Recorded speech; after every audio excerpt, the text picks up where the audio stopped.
সরকারি প্রাথমিক বিদ্যালয়ের প্রধান শিক্ষকরা দ্বিতীয় শ্রেণীর মর্যাদা পেলেও বেতনসহ আনুষঙ্গিক সুবিধা পেতেন তৃতীয় শ্রেণীর কর্মকর্তাদের মতো।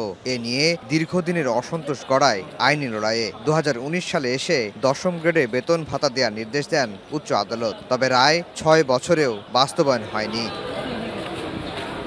বৃহস্পতিবার দেশের সব প্রাথমিক বিদ্যালয়ের প্রধান শিক্ষকদের দ্বিতীয় শ্রেণীর মর্যাদা ও দশম গ্রেডে সুযোগ সুবিধা দেওয়ার রায় দেন আপিল বিভাগ। প্রশিক্ষিত অপ্রশিক্ষিত প্রধান শিক্ষকরা পাবেন এই সুবিধা, যা কার্যকর হবে 2014 সালের 9 মার্চ থেকে। প্রধান শিক্ষকরা এটাতে পেতেন, যারা ট্রেইনড তারা পেতেন 11তম গ্রেড, আর যারা ট্রেন না তারা পেতেন 12তম গ্রেড।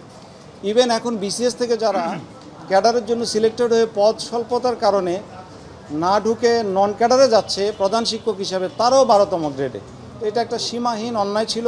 এটা আর্টিকেল 29 এবং 31-এর ভায়োলেশন ছিল। যারা 11তে ছিল তারাও 10 পাবে ট্রেন, যারা ট্রেন না, যারা অদক্ষ তারাও 12 থেকে 10 পাবে। 9/3/2014 সাল থেকে চেয়েছি আমরা, সেটার থেকে আশা করি ইনশাল্লাহ তারা এই দুটো বেনিফিট পাবে। শিক্ষকরা নির্বাচনের সময় ভোট গ্রহণ কর্মকর্তার দায়িত্ব পালন করে থাকেন। আইনজীবীর প্রত্যাশা, তারা যেন সুষ্ঠু ভোট নিশ্চিতে কাজ করেন। ভবিষ্যতে অন্যায়ের সঙ্গে আপোষ না করার প্রতিশ্রুতি দেন শিক্ষকরা।